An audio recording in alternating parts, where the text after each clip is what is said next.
Meine Damen und Herren, 70 Jahre. Ladies and gentlemen, 70 years of the Marshall Plan, you have just heard it. This also means 45 years of the German Marshall Fund of the United States, 45 years of foundation work in the spirit of our name patron, George C. Marshall. But what does that actually mean, to work in the spirit of the Marshall Plan? The German Marshall Fund does not only perceive and understand this as promoting a transatlantic alliance of interests. No, we also want to carry the principles of the Marshall Plan into the future.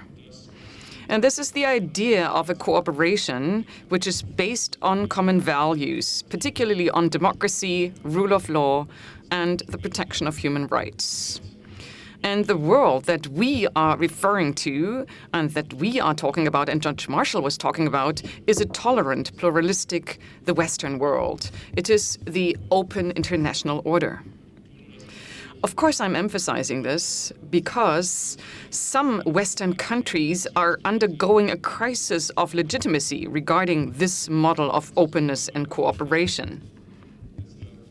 So I think it is now about understanding what might have never been or not been correctly understood. And it's also about advertising across the Atlantic that we need to maintain and protect many things that have thrived and developed.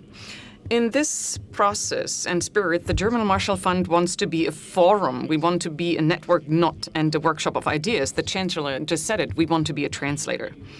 Across the Atlantic, we bring people and ideas together through exchange, through work groups, through studies. And we also do this in these complicated times by committing ourselves to protecting democracy and to fostering civil society, where it has a hard time, i.e. currently in Central and Eastern European countries, at least in some. We do this by inviting smart people to contemplate on the future of liberal international order. And we also do this by contacting regions in the United States that we have not really known well enough up until today. Now, we have the GMF headquarters in Washington and also offices in 7 European capitals to carry out this work. Amongst them, Berlin, the oldest brand office in Europe of the German Marshall Fund.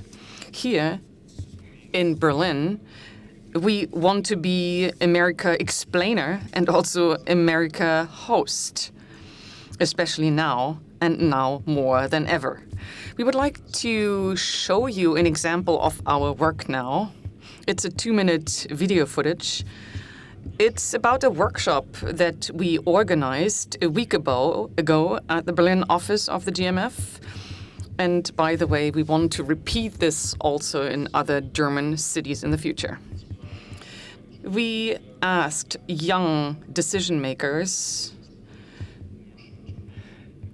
and we called the project Marshall to Me. So the question basically was, what does the Marshall Plan mean for people personally nowadays? So it was kind of a workshop on the issue of the international order. But now you watch it yourself.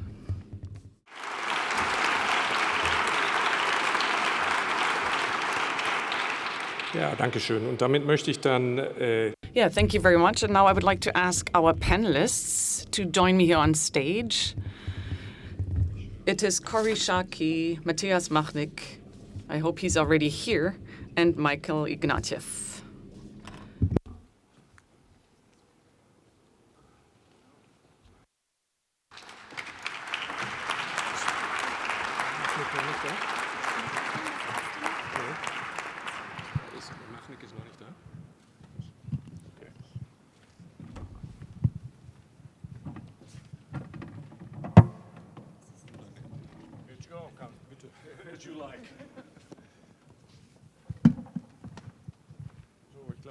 Unsere Gesprächsrunde ist ein bisschen kleiner. So, currently we have a slightly smaller group than planned, but the State Secretary will join us in a few moments. Let's not beat around the bush. At 70, the Marshall Plan's legacy is somewhat in trouble in some quarters. The set of ideas that are at the heart of the Marshall Plan are contested in some countries, especially that are closely associated with the plan. So let's spend the next hour or so thinking about what went right, what went wrong, and if something went wrong, maybe how to fix it. So I'd like to discuss this with our guests. Corey Shaki, who is at the Hoover Institution at Stanford University, has in several administrations, Republican administrations, served at the National Security Council, at the State Department, at the Pentagon.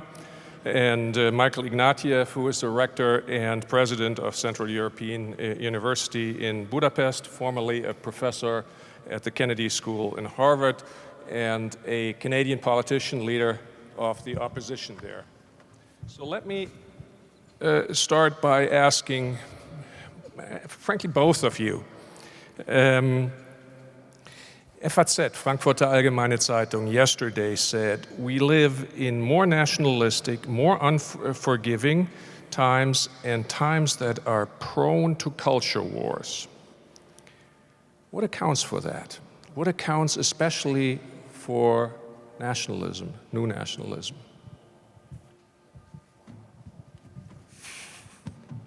Boy, you don't start with the easy ones, do you, Thomas?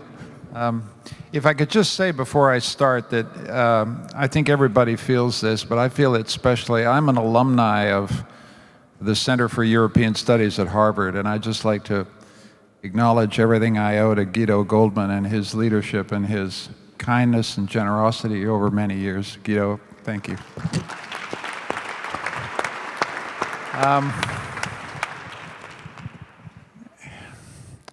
I think one of the things I feel about the Marshall Plan, if we start there, and I will get to your question, is there has been a slow but steady erosion in many countries of the democratic basis of popular support for international solidarity of the kind exemplified by Marshall.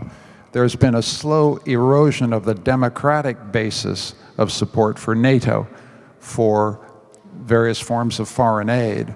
And this is at the heart of the nationalist turn in the United States, if I can call it that way. It's also a factor in my country, Canada, and it's a factor in other places.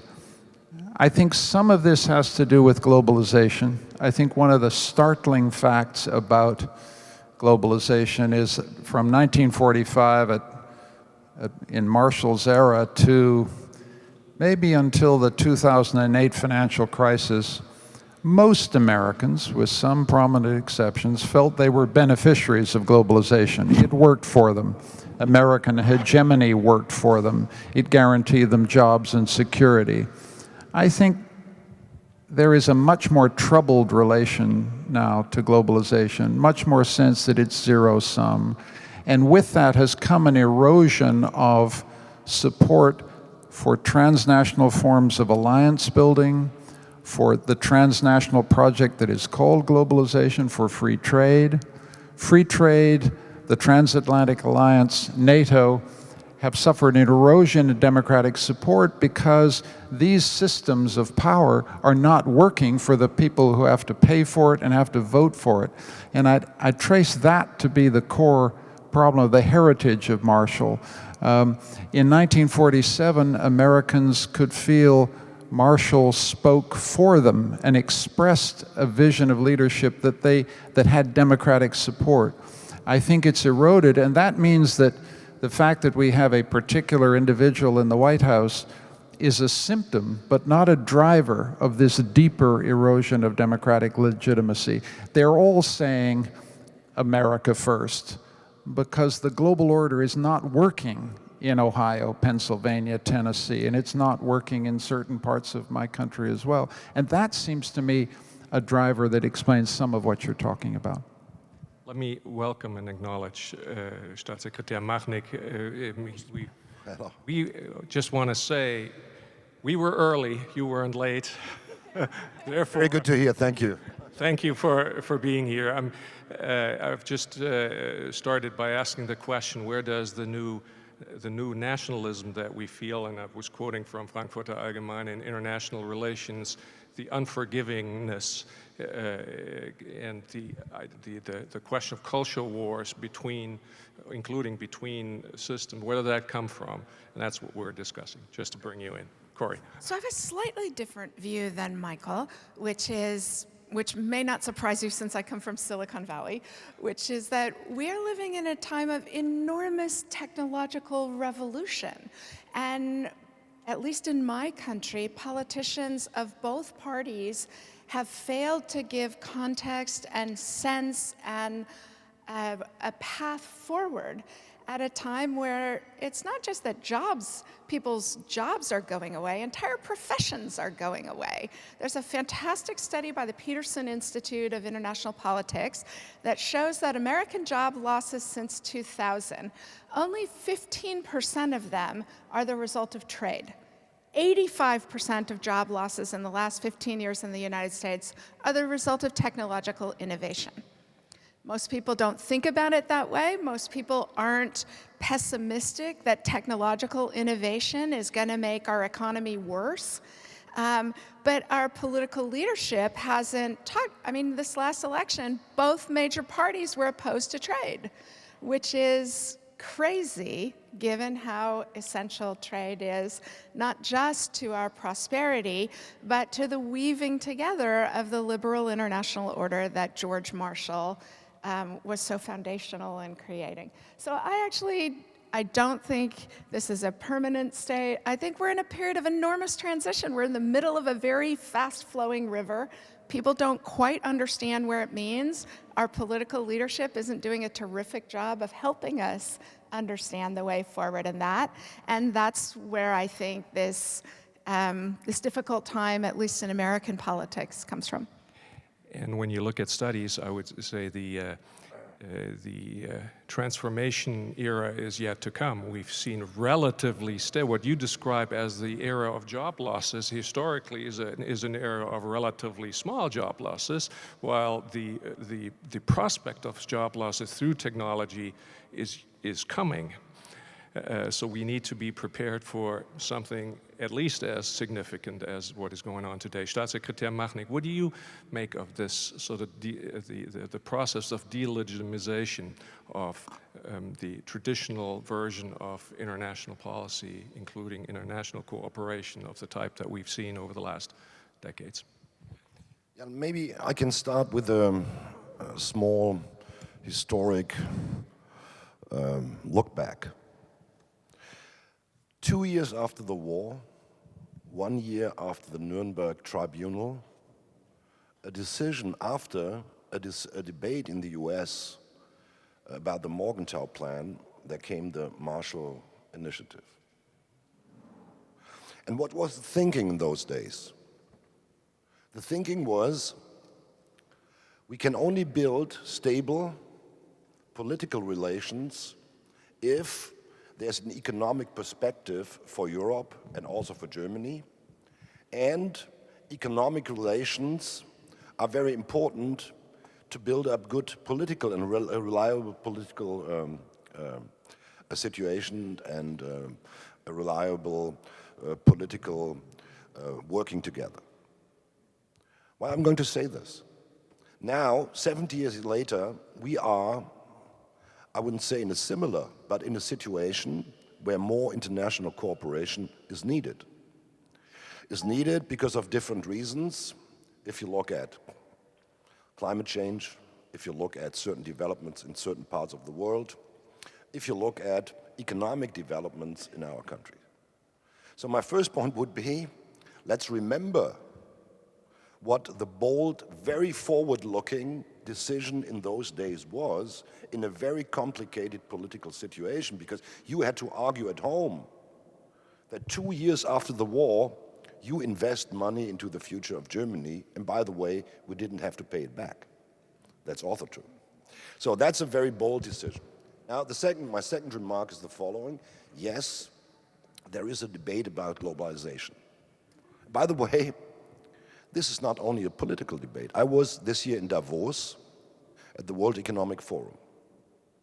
And what was the major term of the debate in Davos was inclusive growth. And that was not put on the agenda by politicians mainly, but by a lot of CEOs, saying something is going wrong because the gap between people who earn a lot and middle-class people are widening. And now the question is, why does this happen? Why does this happen? And now you are going to say it's not trade, it's technology, but let me remind you of one thing. Germany has showed one thing. There are also huge technological changes in Germany, but we were able to increase employment. We were able to increase employment, and that leads me to the following point. There's one huge misunderstanding in America, and that was very, very clear when we had the debate with Mr. Lighthizer and Mr. Ross. The thinking is the economic problems are problems of bad trade deals. And this is not true, because there's another structural problem in the US, and that's your business model. Because you are a consumer-driven and high-tech-driven economy, but you have only a very short percentage of your GDP coming out of industrial production. And by the way, in Germany, we have 24%, and if you look, the service-related sector that's very close to the industrial sector, more than 35–36% of our GDP is coming out of industrial production. And what we know about this is the following: these are the better paid jobs. So that's one second point. So what we need is more cooperation, more understanding, and a common sense. What are the reasons for different economic developments in different parts of the world? And what are the answers we have to give? We have to give the answers because of a very simple reason, and I agree with you. Also in Germany, we have the situation, although the economy is working well, we have also the situation that the gap between well-earning people and other parts of the society is widening. 30–40% of German employees didn't have a real increase of their incomes for 15 years. And that's a large number. And that is also one of the reasons why we have right-wing populist movements also in Germany and other parts. And that's a key question where we have to look at, and where I'm very, where we need common answers, by the way, common answers. One can't be and shouldn't be protectionism, by the way. Or you want to, that was sort of directed at somebody from the United States. You want to respond, or you want to just move on here? So one of the similarities of the German and American political systems is federalism, and the extent to which there are alternative models that grow up.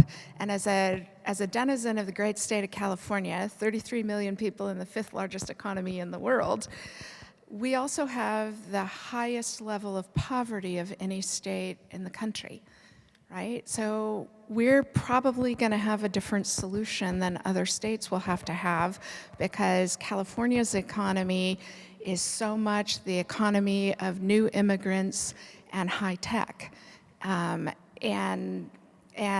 so my guess, the only thing I would say in response to your very interesting comments are that we're not going to have one answer. Not only are Germany and America not going to have one answer, America's not going to have one answer. We're probably going to have at least 50 answers. And many of them may simultaneously be right. I'm just struck by the fact that the question was, what are we seeing here? How do we account for the new nationalism that we're seeing? And how do we account for the more limited space for cooperative international relations that we're seeing? The answer that I think I heard, and I certainly heard it from the State Secretary, was economics. Now that is a bit of a surprising answer in a country that has full employment, and that some researchers about populism would say it's not the economy, it's identity. So I want to go back to the question. So what is it actually that limits the space of this of cooperative policy? And maybe ask you all: are there lessons from the Marshall Plan that we might have overlearned? Is there something that has been done too much? And I'll just suggest something to you. When we had the Marshall Plan, we had very few international organizations. Now we have hundreds of them. There is a sense in populations that they're governed by, people out there and unaccountable to them, out there in the international sphere. Have we done too much of that? Go ahead. Go ahead. I don't think we've done too much of that, but what I think we are in the midst of an enormous change where a lot of the kinds of problems that used to be solvable on a small scale now seem only solvable on a grand scale, and how you still keep people tied into that overarching set of solutions is, I think, a challenge, right? Because they still need to own the solutions. They still need to own their contributions to the solutions. What I think I notice in how the American economy is changing with globalization is that you get a lot of very high-end cooperation and a lot of localization. What's fallen out is everything in the middle, right? So big bookstores have fallen out. You have tiny little neighborhood favorites, and you have Amazon, and you have nothing in between. And I think that's actually the phenomenon that globalization is creating. Our challenge is, how do we connect the small localized that matters so much for people's buy-in to the solutions to the grand and global? And I think all of us are still struggling with that. I think that we need to also remember the Marshall context. If my starting remark was that the democratic electoral basis for transnational internationalism has eroded, let's remember what made it possible in '47. American GIs had died in Europe. Canadian soldiers had died in Europe. There was a visceral sense that the security of Europe and North America were tied together by, put it this way, by blood sacrifice. Number one. Number two, you had tyranny, not to put too fine a point upon it, advancing westwards. There was a very real, visceral sense that free countries would lose their freedom. Italy might go. In Czechoslovakia was about to go. Hungary was going.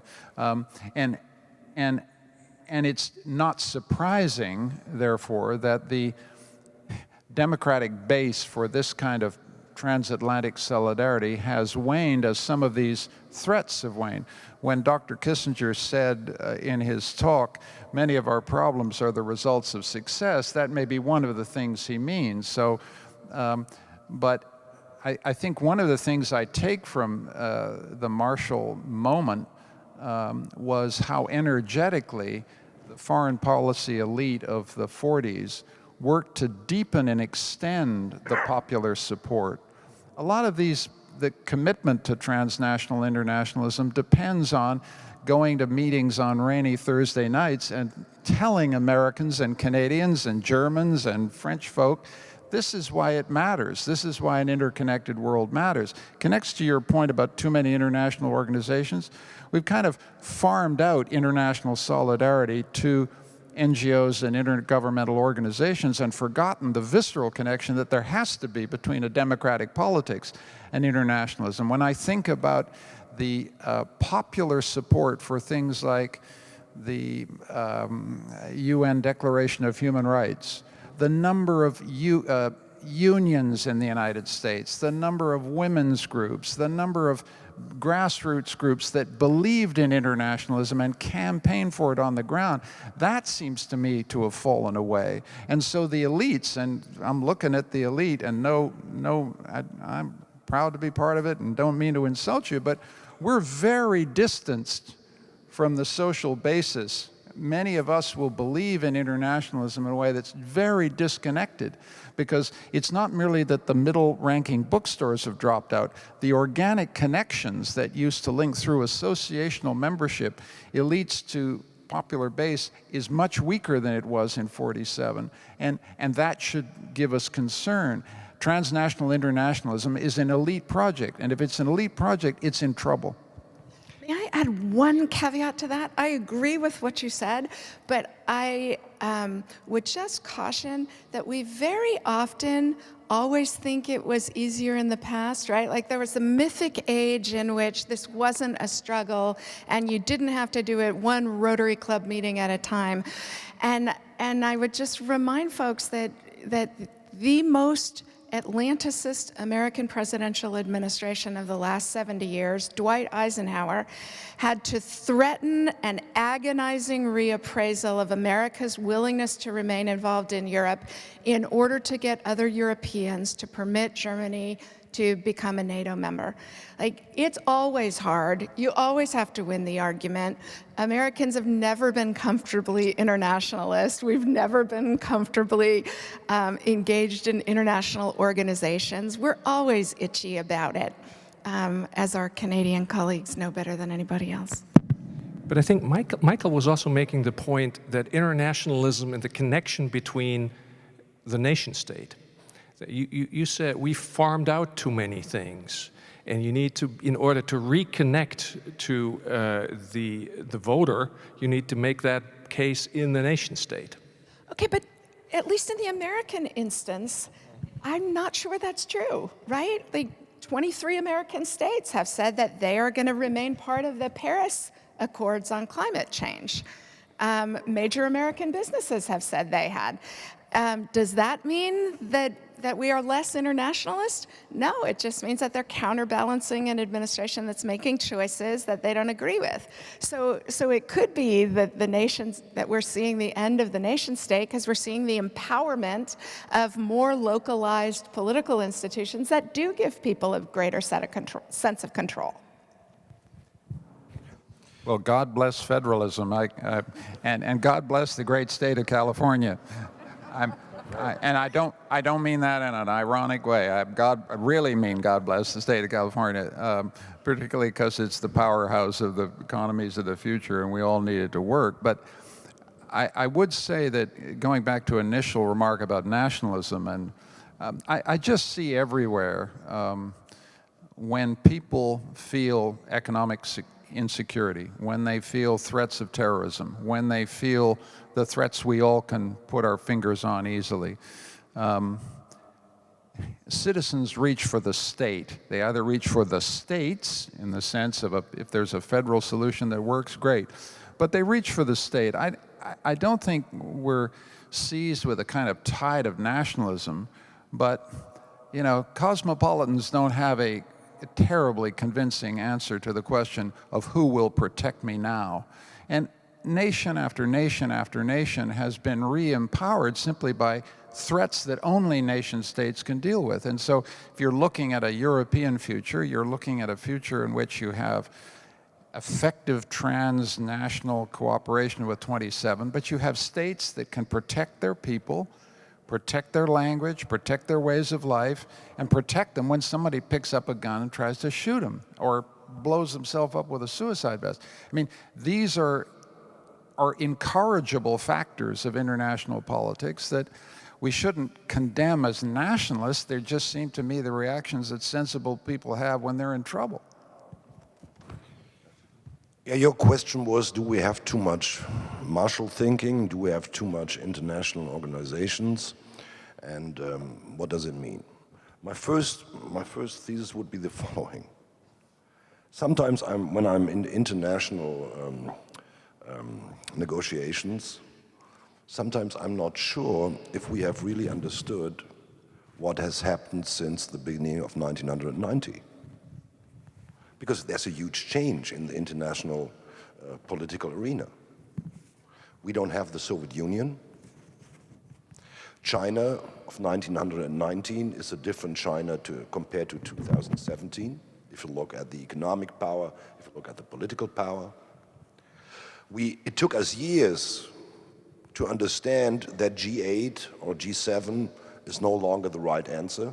We did this in 2008-9 when we, and Per Steinbrück is sitting there, when we had the huge financial crisis. Everyone understood G7 and the coordination of fiscal and other policies is no longer the right instrument. We need other players at the table, so we made G20. But sometimes not sure if this is really reflected in international organizations, and if it's reflected also what kind of huge structural change is going to come. And this sometimes leads to wrong decision. I'll give you one. I think when we, in a couple of years in his historical books, there will be, let's say, one major wrong decision pointed out that the American government took. And that was only one. There are many. I'll give you one, the example. No, okay, one. Hey, not signing TTP. Why? Because this was not an agreement about economic relations. It was built on the Marshall thinking, building up good relations in one of the most important regions in the world in the 21st century, the Asia-Pacific region, building up trade agreements, and with these trade agreements, building up also more political stability and more political trust. And now, this is not going to come. Now there's a vacuum, and now we have to see what's going to happen there. This will lead, by the way, on the side of the European Union, to a new strategy in the trade agreements.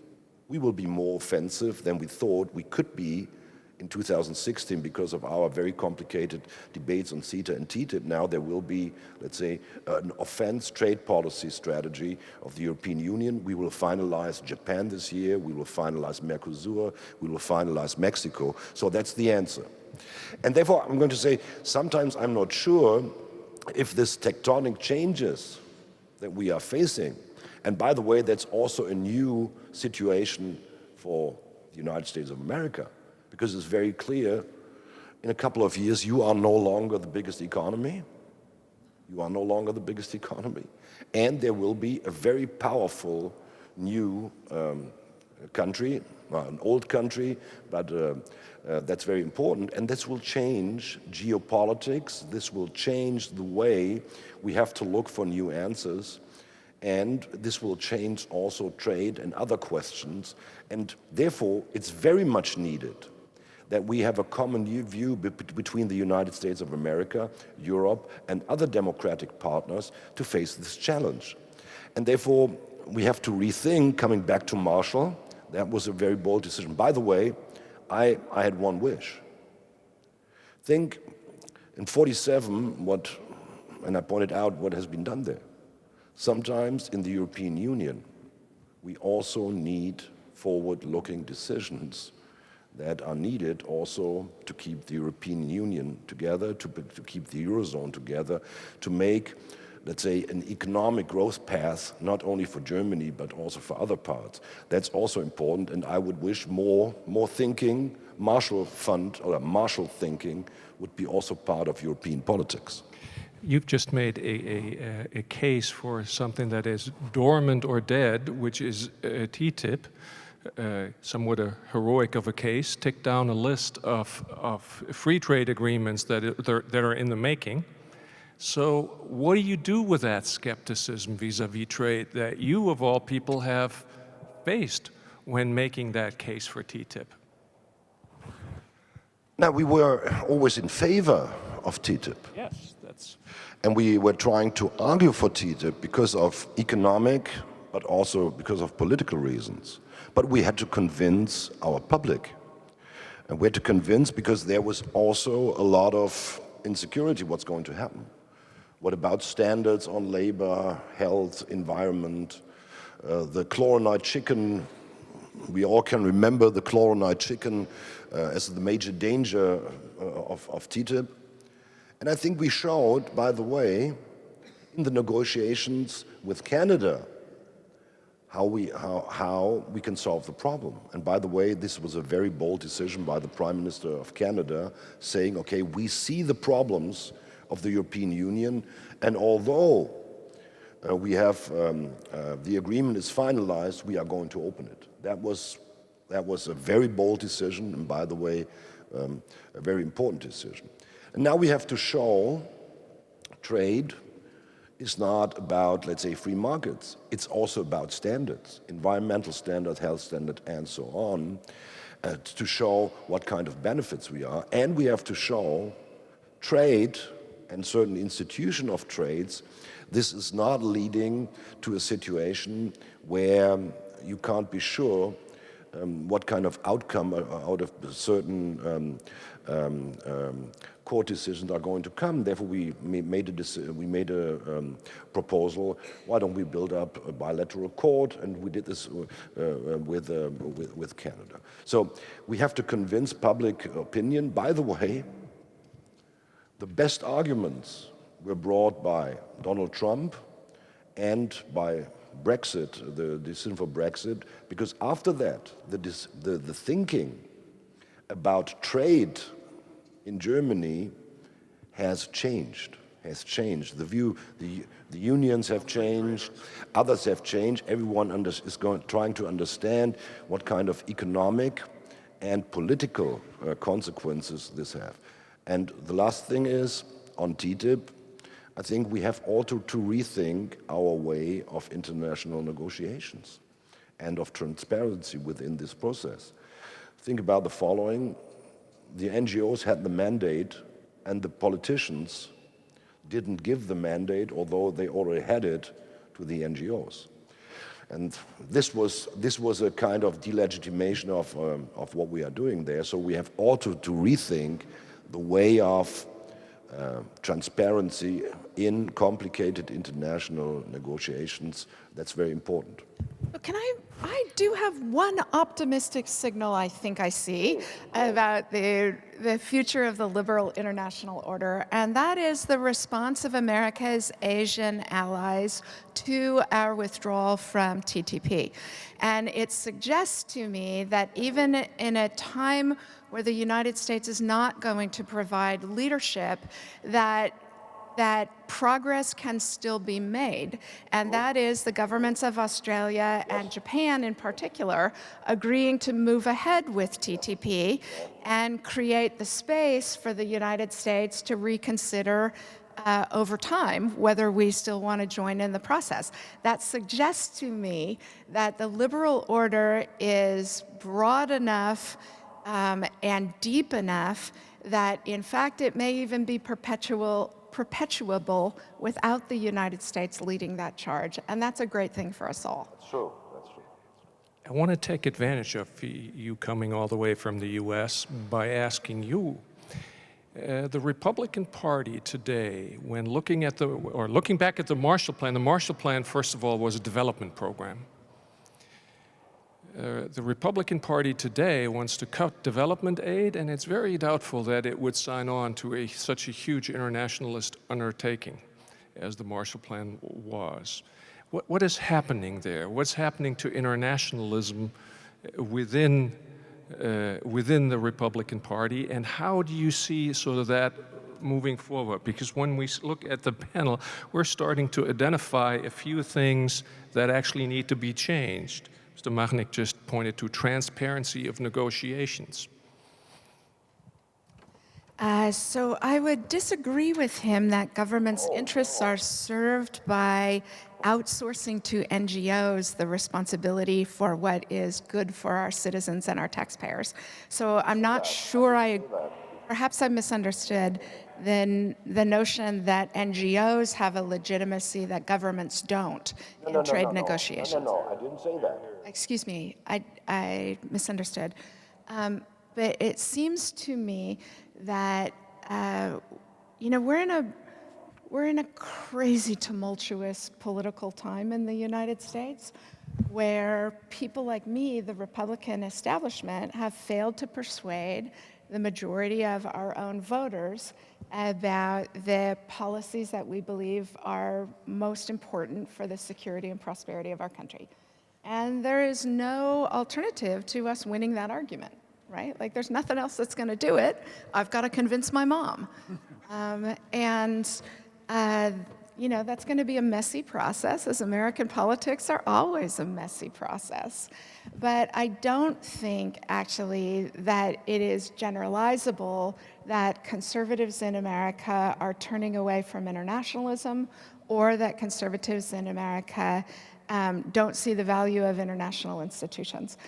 Let me offer as corroborating data that more Americans are supporters of NATO, more Americans believe their country ought to fight to defend a NATO ally than most other, in fact, than any other NATO country believes. And conservatives are a big part of that bedrock. It's true that there are a lot of international organizations that conservatives don't like, but that's also not a new phenomenon, right? If Robert Taft had gotten the Republican nomination in 1952 instead of Dwight Eisenhower, you would have had a radically different transatlantic relationship, which just takes me back to my original point. We got to win the argument, and we got to win it domestically in the United States. But I don't think what we are seeing is a great unraveling of internationalism on the part of conservatives, nor do I think it's an unwinnable argument, because just as Donald Trump reminded Europeans why they like trade policy, he's also reminding conservatives why we like a lot of things that he's not in favor of. There's one question that my colleagues in our Washington, D.C. Office want to see me ask of State Secretary Machnik. And that is the question, now he's already concerned. Yeah, he's calm in the face of fire. And that is the question, what would it take for Germany to agree to a Marshall Plan for Greece? And I think behind that question is sort of the concern from the other side of the Atlantic that we're talking a good game about things like the Marshall Plan and its principles, and when German leadership is called for, well, what about it? When I made the remark that we also have to think within the European Union to take bold decisions, forward-looking decisions also for the European Union, my thinking was the following. Yes, we need economic rules, but economic rules have to serve that economy, and different parts of the European Union have the capability of growing. And this must be a key question for the next years. And by the way, this is going to come. If you look at the new French president, Emmanuel Macron, he made very clear that he is looking for a new European agenda with a common budget and other instruments that are necessary. And now, I think 2018 is a key year for taking decisions, because in 2019 we have the next European elections, and then, as you know, in 20, latest at 20, everyone is looking to the next election on the national level in Germany and in France. So we have to look 2018, what can be done, and that means we have to rethink and develop our WWU, and have to build up, let's say, instruments and principles. And that is going to boost and trigger investment, because that's the best answer that we can give. And by the way, that's also in German interest. Mr. Schäuble gave in a remarkable interviews these days, and when he said, our trade surplus, 8.5%, is too high. Maybe this is a first step to say the following: Germany has to invest more at home, that others can import more to Germany. Germany have to rethink how we can stabilize worker incomes, so the consumers can help our economy grow, and by the way, can help other economies exporting more to Germany. So these are the questions, and I think that's a very, very important moment. And this can be done because now we have clarity about one thing, where the development and what are the plans of the new French presidency. And it was always a very wise decision that Germany and France are looking for proposals for the future of the European Union. I'm very sure this is going to happen, maybe not during the campaign phase in Germany, but I'm very sure right after the decision has been taken in September 2017. So you answered Europe, but let's get back to Greece. Yeah, Greece is a part of Europe, as you know, isn't it? So when I'm talking about Greece, that's only one part. We have also to look to other parts. Look to Romania, to look to other countries that have all looked to Italy. Italy economically is also in a, I would say, complicated situation, a low growth rate, and so on. So when I'm talking about Greece and when I'm talking about Europe, I'm talking about what kind of, let's say, framework is needed to stabilize economic growth and give triggers for more investment in Europe. So we'll go to... I think one can disagree on the policy choices of austerity or the extent of austerity to Greece, but I have to say, I think George Marshall would be turning cartwheels across the lawn at the amount of solidarity other Europeans, and particularly Germany, have shown for the last 8 years in managing the euro crisis, in collectively and holding Greece in the euro. It's actually a pretty major achievement. Well, I wanted to move to a slightly different angle, partly because the State Secretary mentioned a part of the world where I happen to be located. I'm in Budapest. One of the things that strikes me that Marshall saw so clearly, this is a banality, but it has substance, he thought about Europe as a whole. He thought about it, the whole thing. He didn't make a Western Europe, Eastern Europe distinction. Part of his reason for stabilizing Germany and Western Europe was because he was so concerned about Eastern Europe. And one concern I have going forward, you mentioned the President Macron, it's terrific news, and Chancellor Merkel is a committed European, and you can envisage after the elections, Macron... Don't forget Martin Schulz, by the way. Okay, we can assume, let me rephrase, we can assume that whoever wins the German elections in September, they will be committed Europeans. And that's terrific news. But I do have a worry that we'll forget one of Marshall's instincts, which is that the security of Europe and the economic prosperity of Europe is indivisible. And it is, if you sit in Budapest, what you see is something a little more concerning, which is that the European Commission, European institutions have very weak leverage over countries like Poland and Hungary. I'm in the middle of a very difficult dispute with the government of Hungary. I'm not going to waste your time talking about it.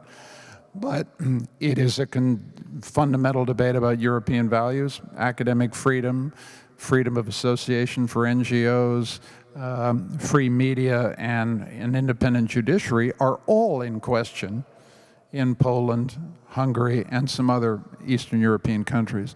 One of the temptations that German leaders must avoid is deciding that their priority is to get that Franco-German alliance going and then basically saying, these Eastern European guys and these Southern European guys are just too difficult. They're too difficult. They're too refractory. We can't waste political capital on getting them into the European tent properly. And let me add one further thing. And German policymakers may be strongly tempted to say, the Balkans, too difficult, been there, done that. Dayton is kind of holding it in place. That was then, we're now.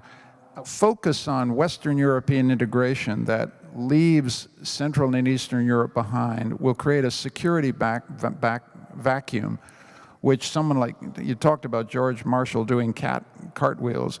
George Marshall would be extremely concerned to see any development in which basically Western Europe advances its economic security and other agendas at the price of these Eastern and Southern European countries. The security, the prosperity of Europe just is indivisible. And if you're in Budapest, you really pray, frankly, let me speak directly to you, we pray the Germans don't decide this is too hard, this is too difficult, these guys are too hard to bring to reason. They must be brought to reason. It's very important. This goes way beyond, by the way, CEU. I know this is my trade union, but I do want to make that point as strongly as I can. I think this is for you to respond to.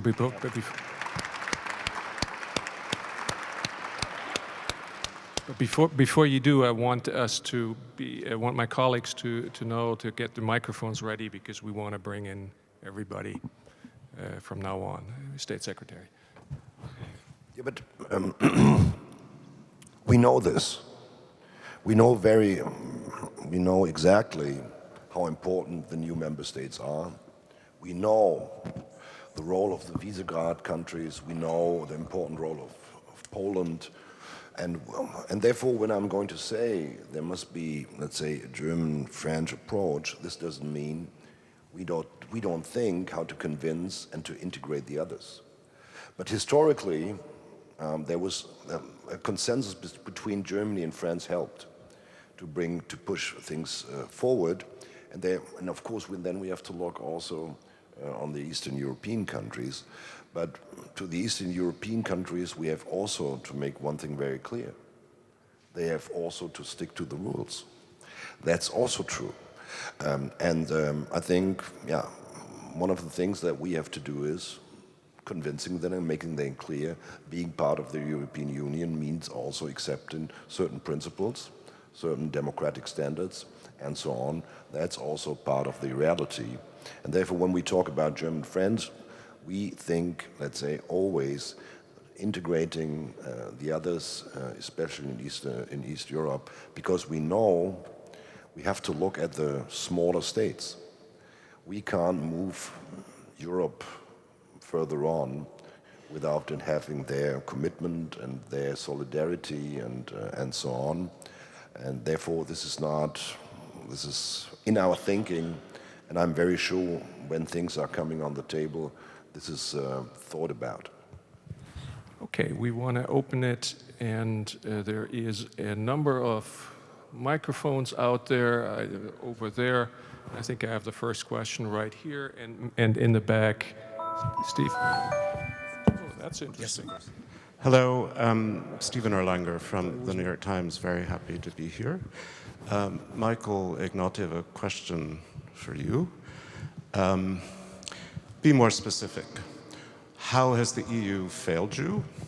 What would you like Mogherini to say? What would you like Merkel to say? What would you like Tusk and Juncker to say that they have not yet said? What would you like them to do that they have not yet done? And that refers to his case. Well, that refers to the crackdown on democratic life in Hungary, of which your CEU is a part. Okay, so we'll take this question and then go to a couple or three. Take this question individually, but then we'll group them. Well, Stephen, like the great reporter you are, you put me properly on the spot. We have had, let's be positive. We've had some very positive statements from the European Parliament. We've had an infringement proceeding launched by the European Commission. A little detail here, the European Commission has weak powers, it turns out. European treaty law is weak when it comes to defending free media and when it comes to defending academic freedom and freedom of scientific research. There's some fundamental weaknesses in the instruments that Europe needs in order to put effective pressure on Hungary. That's just by the by, so that points to longer-term strengthening of European treaty law, and we all know how difficult that is. But what I guess I'm saying is, to give them the benefit of the doubt, the Commission has gone about as far as the law allows, but let's remember that Hungary always plays it up to the red line. Its infringement proceedings by the Commission are common and garden experiences for Hungary. It comes up to the line, then gives enough of a concession to stay inside the EPP. I can also say that the European People's Party, particularly the CDU and CSU representatives in it, i.e. the Germans, have been very forthright with Mr. Orban. But ultimately, if you ask me what has to happen, somebody has to pick up the phone at some point, and it sounds to me like the Chancellor, and say, we're going to turn off the water. I mean, at the end of the day, and I know how delicate this is, and I'm a great believer in latitude, margins, respect for national sovereignty, but at a certain point, if you've got an economy that's getting 4.5 billion euros of inflow from the European community, you've got to begin to consider those levers. This is a controversial issue. I don't want to make my little issue endanger the European project, right? I understand there are balances that have to be kept here. But basically, the European heads of state have not really brought the hammer down. And this is private, confidential discussions that basically say, you cannot cash our checks on Saturday and Sunday and run against Brussels Monday through Friday. And you can't eviscerate key institutional guarantees, freedom of the press, an independent judiciary, academic freedom, and expect to remain a member of good standing of the European club. This has to be said privately. I'm not seeking confrontation here, but somebody has to bring the hammer down. So we want to go take a group of three: Thorsten Benner here, Karl Kaiser here, Christoph von Marschall here, and then we go to the next group. Thorsten Benner in the back. Hans-Georg Wieg. I used to be the ambassador for Germany in Soviet Union and also NATO. Marshall Plan was to restore the transatlantic relationship, including Germany. In 1990, it was the Western society and Western alliance that had invited Russia, the Soviet Union, to be included. And there was a common house of Europe in the making.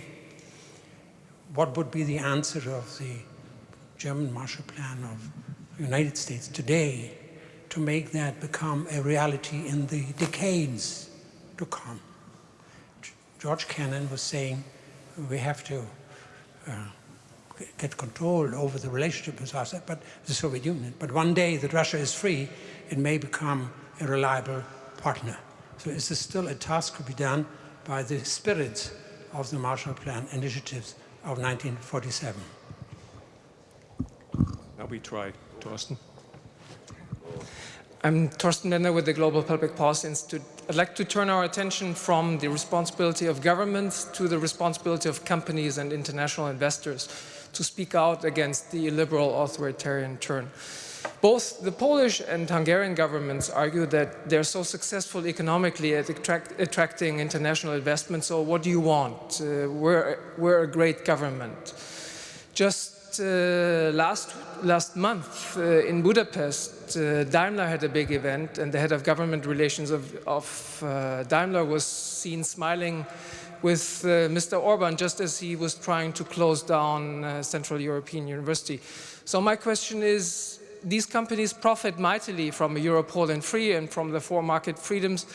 What responsibility do they have in terms of defending the liberal political framework that these four market freedoms are embedded in? Okay.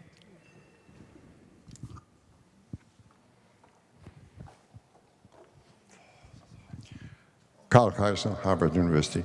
I have a question to Cory Schake and to Matthias Magner. Cory, you referred to the states that disagree with the president. Towns and cities have done the same. NGOs have done the same. One of the major disagreements between the White House and European governments, including the German government, is, of course, free trade. My question to you is the following. What could the Europeans do, given the fact that you have that policy in the White House and the other policy in other parts of America, including parts of Congress? What should the Europeans do to mobilize the commonality of views to foster the idea of maintaining the liberal trade system? Okay. Who wants to start? There's Russia, there is liberal trade system, companies, and liberalism. Ladies first. Okay.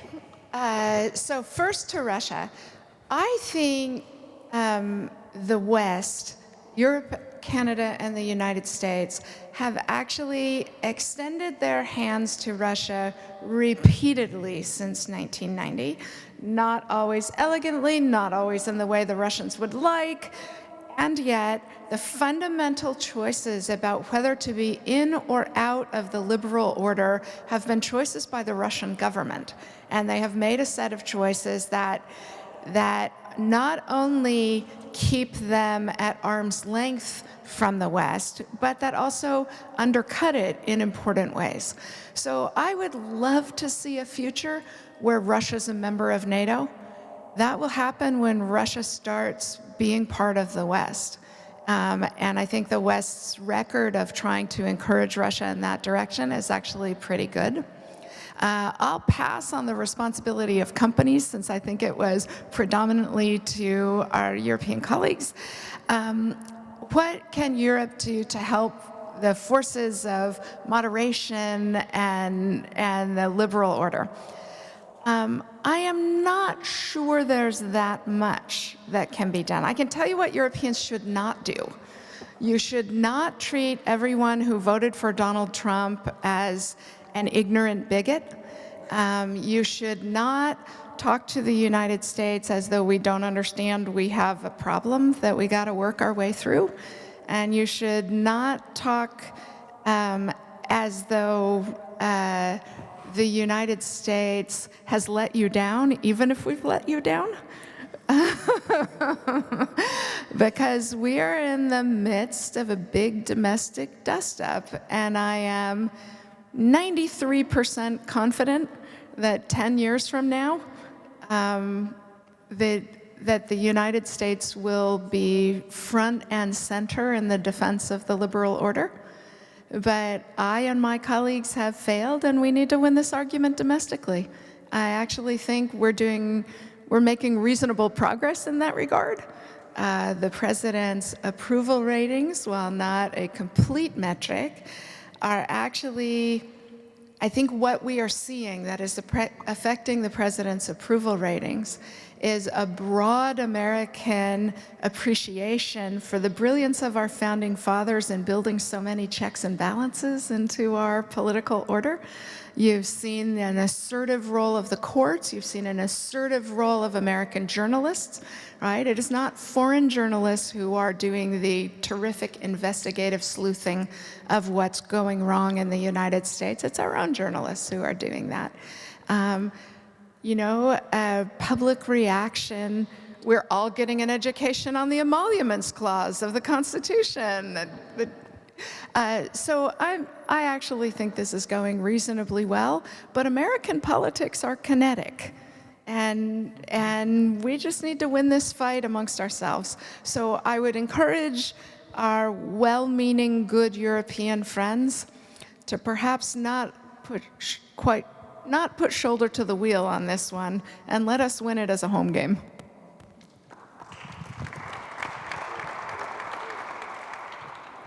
Just very briefly on German corporate interest in Central and Eastern Europe. I should say that we have had German corporate interests in Budapest making quiet representations to the government in relation to the issues that you're raising. It would not be fair or true to say they've passed on this issue. They're aware that forcing a university out of a capital city isn't exactly good for investor confidence or inward investment or any of the the metrics that corporate figures must appropriately use in judging and evaluating a business climate. I think there's a broader issue here, which is just whether there are moments when a company or group of companies, not just German, but some of the big global giants headquartered in California, have to ask themselves to what extent they should take public positions in relation to freedom of information, separation of the judiciary, and things like academic freedom, because these are the environing conditions they take for granted and make possible their innovation, their growth, their profits, everything. And there are some aspects of the public environment. Talk about the liberal international order. The liberal international order is built on a liberal domestic order, which is the Madisonian machinery that you describe as working in the United States. Well, it has to work domestically in other countries. And so that is, I think, a medium-term challenge for companies. At what point do we need to speak up, not in a partisan way, but on behalf of the rules of the road without which our system can't operate? Let me add a cynical note, however, that I've heard from people who say to me, the rule of law really matters if you're a small startup and a small to medium company. If you're a very, very big company, you think, we just make some phone calls.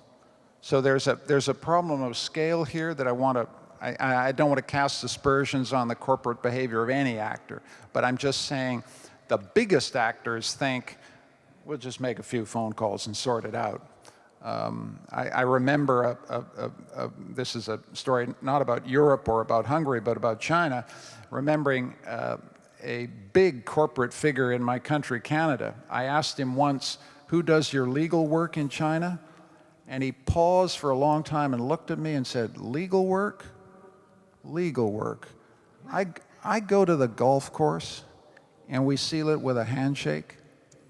So that indicates a world in which business is done when you're dealing not with a rule of law, but rule by law and rule beyond the law.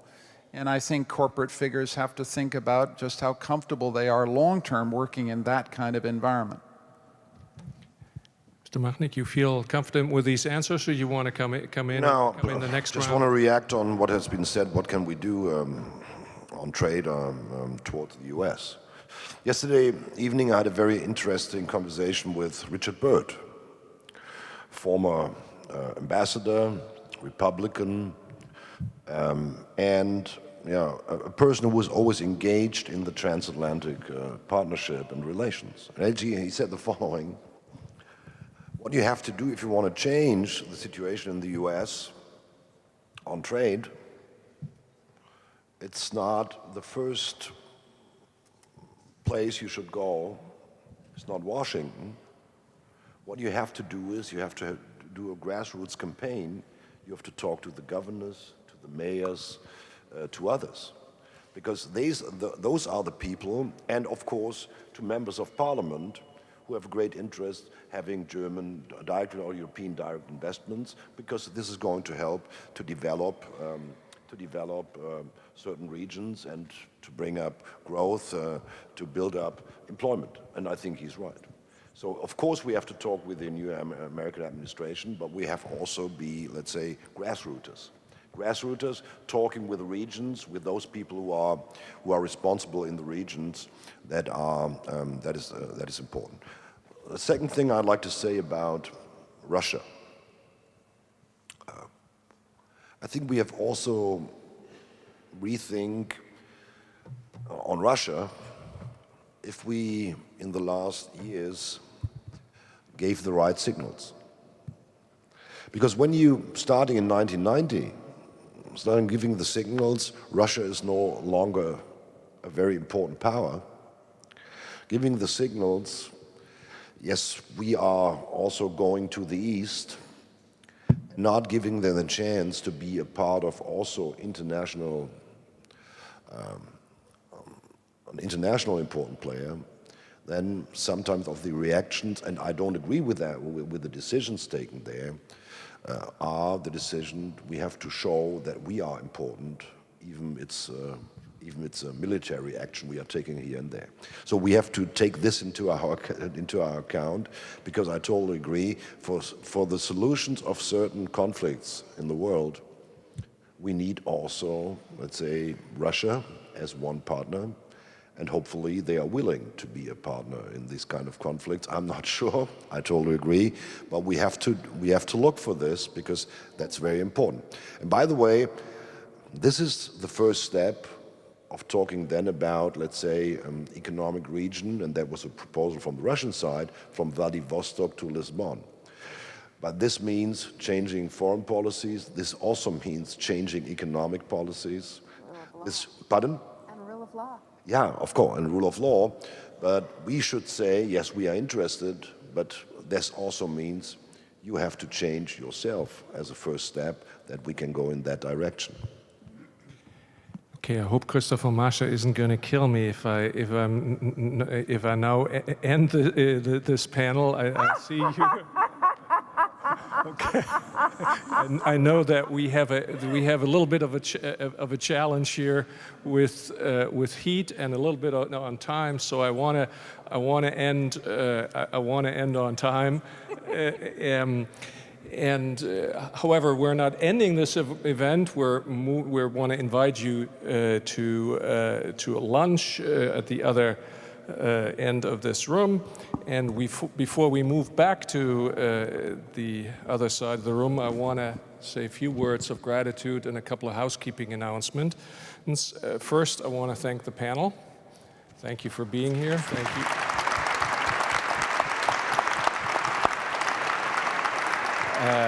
Obviously, I want to thank the Chancellor and Dr. Kissinger for making the effort. We know this is not self-evident in their schedules, in the way Dr. Kissinger has traveled here. We hugely appreciate it, so thank you to them. I want to thank the German Historical Museum for this wonderful space and letting us use it. And I want to thank our partner, the BMW Group, the Embassy of the United States, Google, and the KfW Group. Finally, nothing would happen without a dedicated staff. So this was a little bit of work, so I want to thank all my colleagues, volunteers, interns. Everybody was great. Thank you very much.